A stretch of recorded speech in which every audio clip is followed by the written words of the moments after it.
ASEAN India सरबराह conference में PM ने की शिरकत। कहा कि 21वीं सदी है एशिया और हम सब की सदी। आसियान को बताया हिंदुस्तान की एक्ट ईस्ट पॉलिसी का मरकजी सुतून। G20 सरबराह इजलास की मेजबानी से पहले वज़ीर-ए-आज़म ने अखबारात के लिए लिखा मजमून, जिसमें ग्लोबल साउथ, क्लाइमेट चेंज और फूड सिक्योरिटी समेत तमाम आलमी मसाइल पर अपने ख्यालात का किया इजहार। G20 कॉन्फ्रेंस से कबल दिल्ली के लेफ्टिनेंट गवर्नर ने शहर की तैयारियों का लिया जायजा। कॉन्फ्रेंस के लिए गैर मुल्की सरबराहाने ममलिकत और मेहमानों की आमद जारी। महकमे मौसमियात 24 घंटे मौसम की निगरानी में मसरूफ।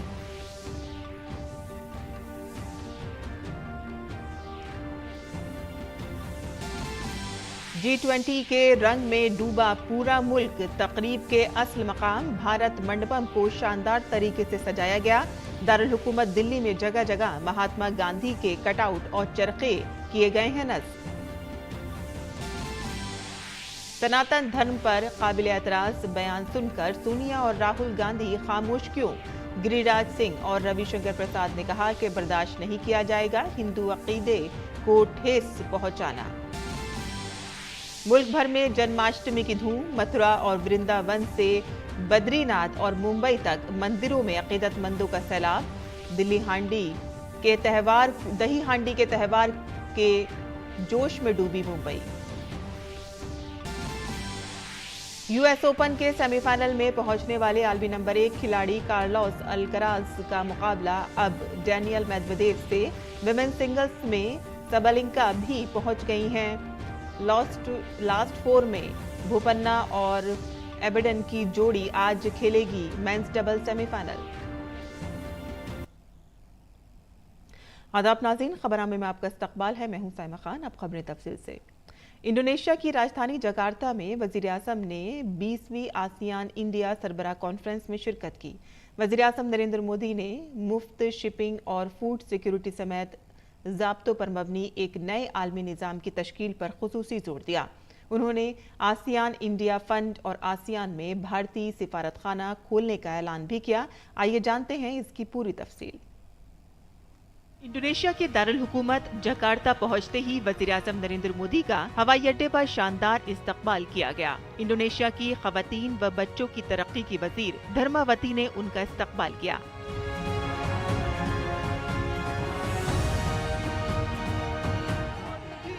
वज़ीर-ए-आज़म होटल पहुंचे तो वहां मुकीम भारतीयों में जबरदस्त जोशो खरोश देखा गया।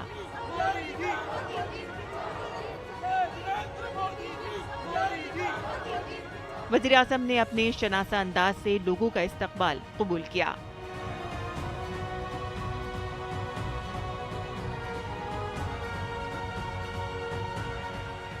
और इसके बाद वज़ीर-ए-आज़म ने 20वीं आसियान भारत मीटिंग में शिरकत की।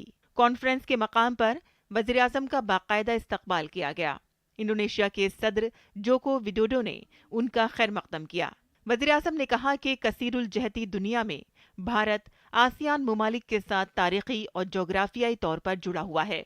उन्होंने कहा कि आसियान मुमालिक भारत की एक्ट ईस्ट पॉलिसी का बुनियादी मरकज है। वज़ीर-ए-आज़म ने शिपिंग सेंटर की सिक्योरिटी पर खुसूसी तौर पर तबादला ख्याल किया। ASEAN is a central pillar of India's Act East policy. India fully supports ASEAN centrality and the ASEAN outlook on the Indo-Pacific.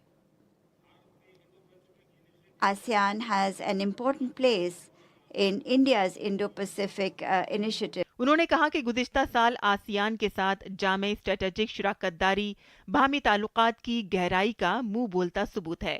वज़ीर-ए-आज़म ने फूड सिक्योरिटी के लिए मिलेट्स को फरोग देने और डिजिटल इंफ्रास्ट्रक्चर के लिए मालियात फराहम करने के लिए आसियान भारत फंड का ऐलान किया। Prime Minister announced the formation of an ASEAN India Fund for Digital Future. This would provide financial connectivity between ASEAN and the ASEAN and India. Prime Minister also announced support for IRIA, which is a ASEAN think tank, which would be our knowledge partner to further deepen ASEAN-India relations. Opening of the Embassy of India in Timor-Leste has also been announced by the Prime Minister. Timor-Leste, as you know, is an observer in the ASEAN. उन्होंने कहा कि 21वीं सदी Asia की सदी है। ऐसी सूरत हाल में वज़ीर-ए-आज़म ने कोविड-19 की वबा के बाद एक उसूल पर मबनी वर्ल्ड ऑर्डर की तश्कील की बात कही। Majesty, Excellencies, the 21st century is the century of Asia. It is our century. For this, it is essential that we build a rules-based post-COVID world order and that we make collective efforts for the welfare of mankind. Progress in ensuring a free and open Indo-Pacific and amplifying the voice of the Global South is in our common interest. I am confident that during our discussions today, new resolutions will be made to further strengthen the future of the India-ASEAN. Bharat ने 18वीं मशरिकी Asia conference में भी शिरकत की। उन्होंने तिजारत समेत navigation, connectivity, माहौलियात, तवानाई की सलामती बशमूल सेहत और डिजिटल तब्दीली पर भी तबादला ख्याल किया और इसके साथ ही उन्होंने G20 में भारत के वसुदेव कुटुंबकम के नारे को दोहराया। रुकन मुमालिक ने भारत की सदारत में G20 की कामयाब सदारत के लिए नेक ख्वाहिशात का इजहार किया। कुल मिलाकर इंडोनेशिया से एक बड़ा संदेश निकला है, जहां पर भारत ने अपनी बात प्रमुखता के साथ में रखी है। अब अगला नंबर दिल्ली का है, जहां पर G20 की अध्यक्षता भारत कर रहा है, जहां पर विश्व नेताओं के जुटने का सिलसिले की शुरुआत होने जा रही है। इंडोनेशिया से अपने सहयोगी अमित साहू और कैमरामैन संजय जैना के साथ मैं आर्यन प्रताप सिंह, DD न्यूज के लिए। और अब बात करते हैं G20 इजलास की।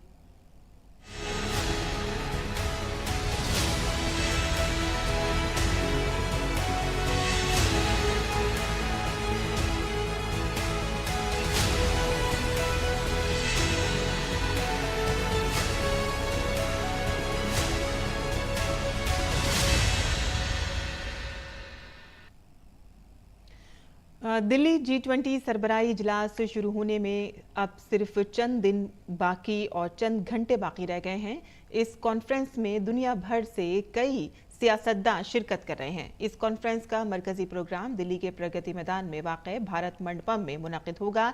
ये भारत मंडपम हाल ही में तामीर किया गया है, जो आलमी मयार का है। भारत मंडपम 3 मंजिलों पर मुश्तमिल है और इसकी हर मंजिल पर भारतीय सकाफत के नक़ूश देखे जा सकते हैं। इसे बहुत खूबसूरती से सजाया गया है। भारतीय रिवायती तनव्वु, फ़न और कसीर सकाफती विरसे की झलक हर कमरे और हर जगह देखी जा सकती है और इसकी 3 मंजिलें मुख्तलिफ खुसूसियात रखती हैं। दरअसल इसे मीटिंग, कॉन्फ्रेंस और नुमाइश के लिए तैयार किया गया है। भारत मंडपम में एक हॉल भी बनाया गया है, जिसमें 7,000 लोग एक साथ आराम से बैठ सकते हैं। ये दुनिया के सबसे बड़े हॉल में से एक है और सिडनी के ओपेरा हाउस से भी बड़ा है। G20 कॉन्फ्रेंस के लिए मुल्क के दारुल हुकूमत में हर सतह पर तैयारियां की जा रही हैं। इस दौरान मुख्तलिफ ममालिक के मेहमानों को हिंदुस्तानी सकाफत के भरपूर विरसे के साथ जदीद हिंदुस्तान की झलक देखने को मिलेगी। कॉन्फ्रेंस की हर मालूमात से जुड़े रहने के लिए वज़ारत ख़ारिजा ने G20 India mobile application launch किया है। वज़ीर-ए-आज़म नरेंद्र मोदी ने तमाम वुज़रा को मशवरा दिया है कि वो इस एप्लीकेशन को डाउनलोड करें ताकि उन्हें कॉन्फ्रेंस से मुतालिक सही वक्त पर मालूमात मिल सके। इन तस्वीर से वाज़ेह है कि मुल्क का दारुल हुकूमत किस तरह G20 कॉन्फ्रेंस की मेजबानी के लिए तैयार है। दिल्ली की खूबसूरती हो या सिक्योरिटी, हर सतह पर मेहमानों के इस्तकबाल के लिए बेमिसाल इंतजामात किए गए हैं। G20 के कोऑर्डिनेटर हर्षवर्धन श्रृंगला ने कहा कि सरबराही इजलास में 3 जामे इजलास होंगे और भारत मंडपम में ही बहुत सारी सरगर्मियां होंगी। ये 10 सितंबर की सहपहर को इख्तिताम पजीर होगा और ये एक ऐसा वाक़या है जहां रहनुमाओं को आलमी अहमियत के मामलात पर बातचीत और फैसले लेने का मौका मिलता है। It is an event where leaders have an opportunity to discuss confabulate and decide on matters of global importance. So from that perspective, I think it's a very important getting together of the most influential leaders of the world. 18वें G20 सरबराह इजलास के पहले वजारत खारजा ने G20 India mobile application launch किया है। ये app G20 से मुतालिक सार्फिन की रहनुमाई करेगा। वजीर आजम नरेंद्र मोदी ने वज़रा से इंडिया मोबाइल एप्लीकेशन डाउनलोड करने की अपील की ताकि सही वक्त पर सही मालूमात फराहम की जा सकें। इत्तलात और नशरियात की सेक्रेटरी अपूर्वा चंद्रा ने कहा, इंडिया मोबाइल ऐप का आगाज हिंदुस्तान की तकनीकी तरक्की का अक्कास है। माननीय प्रधानमंत्री जी ने माननीय मंत्री गणों को सूचना करी थी कि एक डिजिटल ऐप बनाया गया है, जो G20 के बारे में एक ऐप बनाया गया है, उसको सब लोग डाउनलोड करें क्योंकि उससे संभाषण के अंदर बहुत सुविधा होती है। भारतीय भाषाएं और विश्व की जो भाषाएं हैं वो उसमें हैं। G20 इंडिया के सेक्रेटरी मुक्तेश परदेशी ने कहा कि कॉन्फ्रेंस में शिरकत करने वाले मेहमानों को एक नुमाइश के जरिए हिंदुस्तानी तहजीब, सकाफत और दस्तकारी के बारे में मालूमात फराहम की जाएगी। हमारी प्रदर्शनी है भारत जनतंत्र की जननी। उसमें कई पैनल्स हैं एग्जिबिट्स के थ्रू कैसे भारत में जनतंत्र ऋग्वेद से लेके अभी तक कैसे उसकी परिकल्पना की गई थी, कैसे सभा, समिति और संसद ये शब्द हैं और ये जो कॉन्सेप्ट्स हैं हमारे वेदों में हैं। ट्रैफिक के हवाले से बहुत से रहनुमा खतूत भी जारी किए गए हैं ताकि मेहमानों के साथ साथ आम लोगों को भी तकलीफ न हो। दिल्ली ट्रैफिक पुलिस ने सरबराह इजलास के दौरान इंडिया गेट और कर्तव्य पथ जैसे इलाकों में न जाने की दरख्वास्त की है। Special commissioner of police traffic Surendra Singh Yadav ने कहा कि कॉन्फ्रेंस के दौरान दिल्ली मेट्रो खदमात 8 से 10 सितंबर तक सुबह 4 बजे से शुरू होंगी। जैसे कुछ एरियाज हैं, इंडिया गेट है, कर्तव्य पथ है, वहाँ हम उनसे निवेदन करते हैं कि वॉकिंग के लिए या उस दौरान जो है पिकनिक के लिए या साइकिलिंग के लिए इन क्षेत्रों को अवॉइड करें। आम लोग, पुलिस एहलकार और मुलाजमीन की सहूलत के लिए इन 3 दिनों के लिए ये खदमात जल्द शुरू कर दी जाएंगी। मेट्रो खदमात सुबह 4 बजे से शुरू होंगी और 30 मिनट के वक्फे से दस्तयाब होंगी। सुबह 6 बजे से मेट्रो अपने पुराने मुकर्ररा वक्त से चलेंगी। कॉन्फ्रेंस के दौरान सुप्रीम कोर्ट मेट्रो स्टेशन के अलावा बाकी तमाम मेट्रो स्टेशन खुले रहेंगे। दूसरी जानिब सुप्रीम कोर्ट, पटेल चौक, RK आश्रम मार्ग स्टेशनों पर पार्किंग 8 सितंबर की सुबह 4 बजे से 11 सितंबर को दोपहर 12 बजे तक बंद रहेंगी और इसके अलावा दीगर स्टेशनों पर पार्किंग की सहूलत दस्तयाब होगी। मुल्क के मुख्तलिफ हिस्सों में G20 की मीटिंग्स के कामयाब इनाकाद के बाद सबकी निगाहें दारुल हुकूमत दिल्ली पर टिकी हुई हैं, जहां कई ममालिक के बड़े लीडरों को पहुंचना है। इसलिए दारुल हुकूमत में हर तैयारी को हातमी शक्ल देने में कोई कोताही नहीं बरती जा रही है। मेघना देव की रिपोर्ट, DD न्यूज उर्दू खबरें। और G20 कॉन्फ्रेंस के लिए दुनिया के कई ममालिक के मीडिया नुमाइंदे भी भारत आ रहे हैं। मीडिया नुमाइंदों के लिए बैनुल-अक़वामी मीडिया सेंटर कॉन्फ्रेंस के असल मकाम भारत मंडपम के बिल्कुल करीब ही बनाया गया है। बैनुल-अक़वामी मीडिया सेंटर जदीद तरीन सहूलियात से लैस है। यहाँ छोटे और बड़े कई मीडिया ब्रीफिंग रूम हैं और बड़े ब्रीफिंग रूम में 300 से ज़्यादा सहाफ़ियों के बैठने की गुंजाइश है। G20 सम्मेलन के लिए तैयारियां अंतिम रूप ले चुकी हैं। भारत मंडपम, जहां पर G20 का मुख्य सम्मेलन होना है, उसके ठीक पास में अंतर्राष्ट्रीय मीडिया सेंटर बनाया गया और वहां पर भी देखें तो तमाम तैयारियां की गई हैं जिससे देश और दुनिया के जो तमाम पत्रकार यहां पर आएंगे उनको कोई असुविधा न हो। वर्किंग स्टेशन बनाए गए हैं, चार्जिंग पॉइंट्स हैं, कियास हैं, उनकी सूचना के लिए तमाम जानकारियाँ वहाँ पर हैं। मीडिया ब्रीफिंग हॉल है, 1-to-1 इंटरव्यू के लिए अलग हॉल बनाए गए हैं और इसके साथ ही साथ छोटे बड़े कई मीडिया ब्रीफिंग रूम बनाए गए हैं जहां पर पत्रकारों को जानकारी दी जाएगी, जरूरी सूचना बताई जाएगी। तो इस वक्त हम मौजूद हैं सबसे बड़े मीडिया ब्रीफिंग हॉल में जो अंतर्राष्ट्रीय मीडिया सेंटर में बनाया गया है। 300 पत्रकारों की यहाँ पर बैठने की व्यवस्था है, क्षमता है। तो सुनिश्चित यह किया गया है कि पत्रकारों को कोई दिक्कत न हो, देश और दुनिया जान सके कि G20 सम्मेलन में कितनी महत्वपूर्ण बैठकें हो रही हैं और यहाँ से जो संदेश निकले उस बारे में देश और दुनिया जान सके। तो अंतर्राष्ट्रीय मीडिया सेंटर तैयार है देश और दुनिया के पत्रकारों का स्वागत करने के लिए। कैमरामैन संजीव के साथ शैलेंद्र मिश्र, डीडी न्यूज, दिल्ली। और दिल्ली में G20 सरबराह इजलास से कबल सख्त हिफाजती इंतजामात को यकीनी बनाने के लिए मुसलसल इक़दाम किए जा रहे हैं।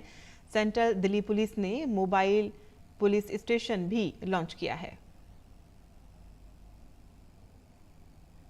और आइंदा G20 सरबराह इजलास से कबल दिल्ली के लेफ्टिनेंट गवर्नर VK सक्सेना ने शहर की तैयारियों और सफाई सुथराई का जायजा लिया।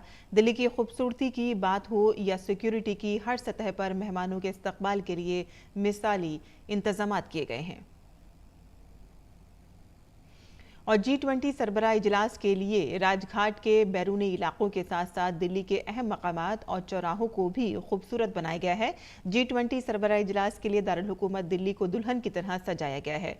हिंदुस्तान की मेज़बानी में मुनक़िद G20 मीटिंगों में G20 के रुकन ममालिक और मदु ममालिक की बड़े पैमाने पर शिरकत दरहकीकत मौजूदा आलमी चैलेंजों से निमटने के इज्तिमाई अज़्म का सबूत है।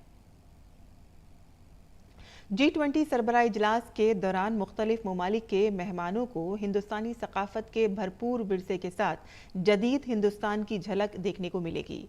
G20 सरबराह इजलास के लिए दिल्ली गेट के करीब कोणार्क सूरज मंदिर, महात्मा गांधी और चरखे के कट आउट लगाए गए हैं।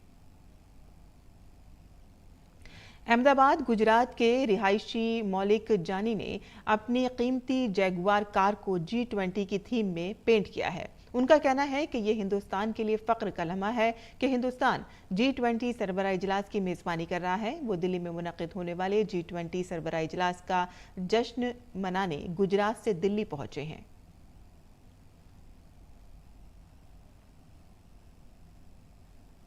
भारत के महकमे मौसमियात ने G20 सरबराह इजलास के लिए अपनी सतह पर अलग अलग तैयारियां की हैं। महकमे मौसमियात ने प्रगति मैदान के करीब एक इजाफी खुदकार मौसमी स्टेशन नस्ब किया है ताकि दिल्ली में मुनक़िद होने वाली G20 चोटी कॉन्फ्रेंस के पेश नज़र खुसूसी और हकीकी वक्त में मौसम की पेशन गोई की जा सके।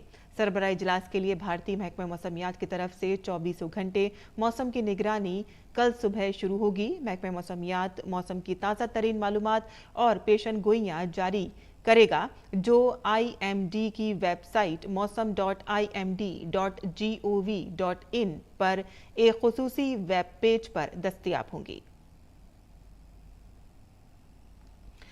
तो ये थी खबरें G20 से मुताल्लिक़।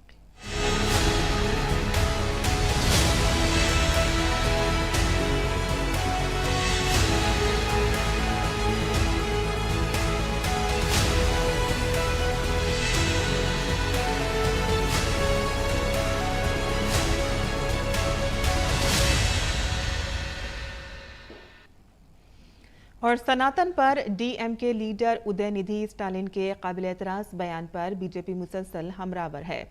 बीजेपी लीडरों ने तमिलनाडु के गवर्नर RN रवि से मुलाकात की और मेमोरेंडम सौंपा। मेमोरेंडम में मुतालबा किया गया है कि नफरत अंगेज तकरीर की रोकथाम से मुतालिक सुप्रीम कोर्ट के रहनुमा खतूत के मुताबिक उदयनिधि स्टालिन के खिलाफ कार्रवाई की जाए।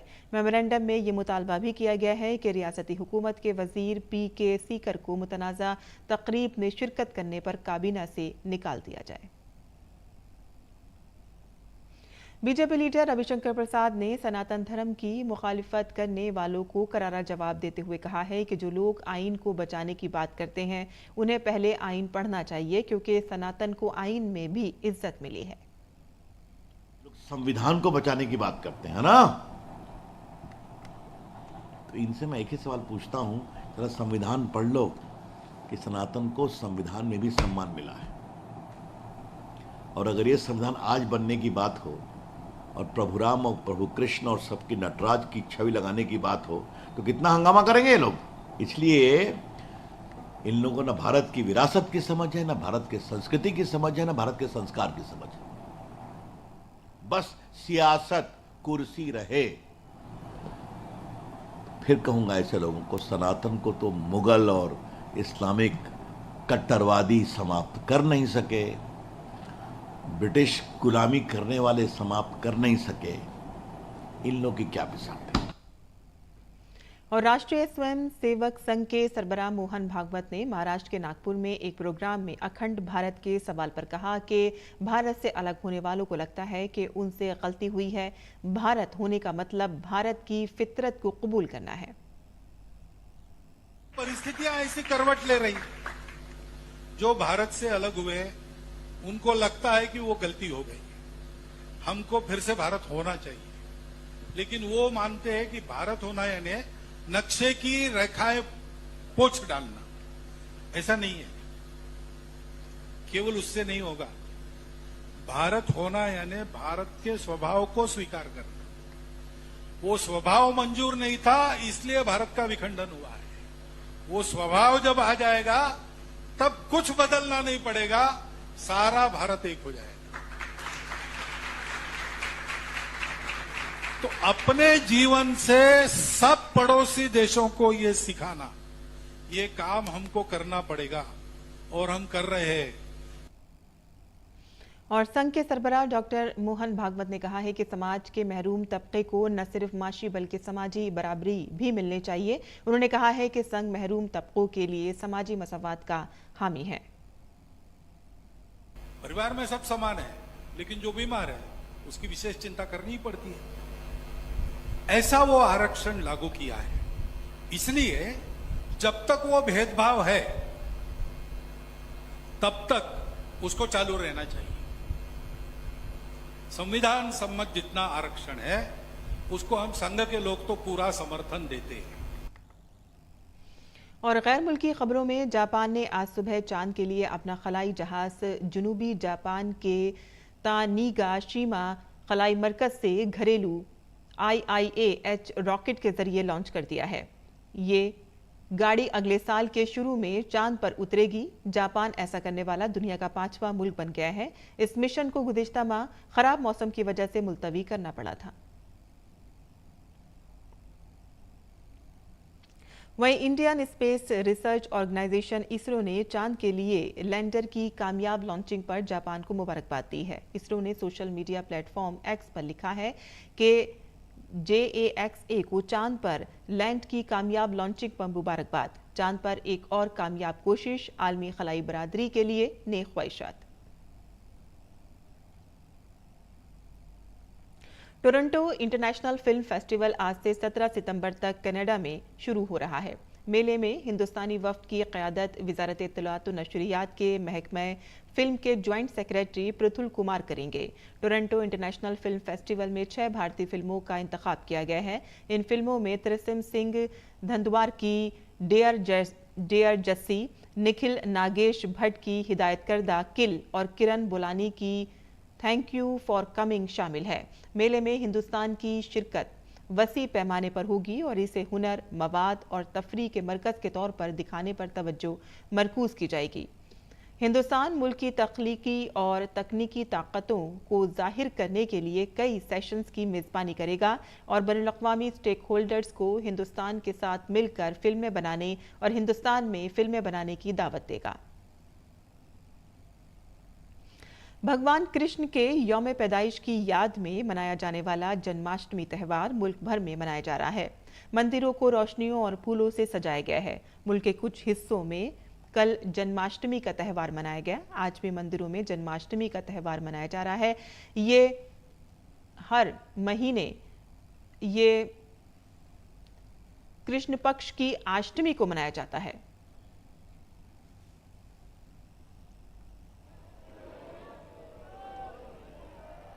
और दिल्ली के मंदिरों में जन्माष्टमी के मौके पर अकीदतमंदों की कतारें लगी हुई हैं। मंदिरों में तुलसी आरती और पूजा अर्चना की जा रही है।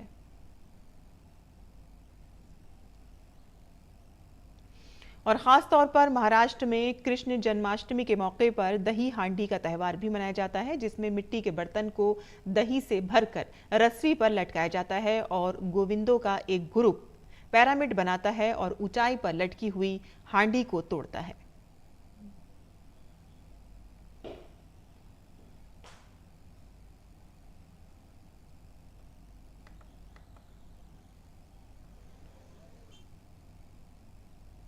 और मुंबई में दही हांडी की जबरदस्त धूम देखी जा रही है। शहर का कोना कोना इससे शराबोर नजर आ रहा है। हमारे नुमाइंदे शिशिर सेलार ने इसकी रौनक का जायजा लिया। मुंबई में जन्माष्टमी की धूम दिखाई दे रही है। यहाँ पर रास्तों रास्तों में अब गोविंदा पथक जो है शुरू हो चुके हैं और ये जो है बड़ी बड़ी हांडियां फोड़ने की यहाँ पे प्रयास इन पथकों द्वारा किया जा रहा है। 7, 8, 9 स्तर जो है यहाँ पर लगाए जा रहे हैं। ये उत्साह मुंबई के हर कोने में दिखाई देता है। जैसे इस वक्त हम देख रहे हैं कि मुंबई के दादर में हम है और ये कांदिवली से जो गोविंदा पथक आया है, उन्होंने ये कहा है कि तकरीबन 5 से 6 जो है थर की जो हांडियां यहाँ पर लगाएंगे, वो हांडी लगाएंगे। हालांकि उससे काफी ऊंची जरूर है, लेकिन प्रयास करेंगे और ये प्रयास दिन भर चलता रहेगा। कई ऐसे गोविंदा पथक जो है यहाँ पर आएंगे और इस प्रकार से दही हांडी जो है फोड़ने का प्रयास करेंगे। बड़ी बड़ी हांडियां है तो ऐसे में जो है इंतजाम भी पुख्ता किए गए। इस बार अगर देखा जाए तो प्रो गोविंदा के तहत, मतलब इस हांडी को सिर्फ अगर देखा जाए एक महोत्सव नहीं बल्कि खेल का स्वरूप प्राप्त हो, इसलिए राज्य सरकार ने भी प्रयास किए हैं। हम देख पा रहे हैं किस प्रकार से एक छोटा बच्चा जो है थोड़ी देर में इस हांडी पर पहुंचेगा और यह हांडी फोड़ने का प्रयास करेगा। 6 स्तर की हांडी इस वक्त हम देख पा रहे हैं और हांडी के बिल्कुल पास ये बच्चा जो है पहुंच चुका है और यह हांडी फोड़ने का प्रयास इस बच्चे के द्वारा किया गया। देखिए अमूमन इसी प्रकार से ये हांडियां जो है ये फोड़ी जाती है पूरे मुंबई में। जो पूरा यहाँ पर अगर देखा जाए उत्सव की धूम मुंबई में दिखा दे रहा है। मुंबई का जो गोविंदा का एक उत्सव होता है वो काफी अलग होता है। इसमें अगर देखा जाए रास्तों पर हम युवाओं को आमतौर पर देखते हैं, बस युवा ही नहीं बल्कि महिलाएं भी उसी जोर शोर से जो है इस पूरे उत्सव में शामिल होती है और दही हांडी के इस पूरे कार्यक्रम में जो है वो भी सम्मिलित होती है। और देख पा रहे किस प्रकार से हालांकि अब हांडी फूट चुकी है। हालांकि अब देखा जाए तो ये जो गोविंदा पथक है इनको कई सारे बड़े इनाम भी मिलते हैं। कुछ गोविंदा जो संस्था है उनके जरिए बड़े बड़े इनामों की राशि की घोषणा की जाती है और जो गोविंदा पथक ये हटकिया ये हांडिया जो फोड़ते हैं उनको जो है ये इनाम दिया जाता है। शीर्षलार डीडी न्यूज मुंबई। और खेल की खबरों में आलमी कप मुकाबलों के लिए टिकटों की जबरदस्त मांग के पेश नज़र बीसीसीआई इस टूर्नामेंट के लिए तकरीबन 4 लाख टिकट जारी करेगा। ये कदम ज़्यादा से ज़्यादा शायकीन तक टिकटों की रसाई के लिए उठाया जा रहा है। तमाम मैचों के टिकटों की फरोख्त 8 सितंबर को भारतीय वक्त के मुताबिक रात 8 बजे से शुरू होगी। शायकीन वेबसाइट पर जाकर टिकट खरीद सकते हैं। शायकीन को टिकटों की फरोख्त के अगले मरहले के बारे में मुकर्रर वक्त पर आगाह किया जाएगा। और इसी के साथ ही हमारा खबरनामा यहीं इख्ताम पज़ीर होता है। हमारी पूरी टीम को दें इजाज़त। आदाब।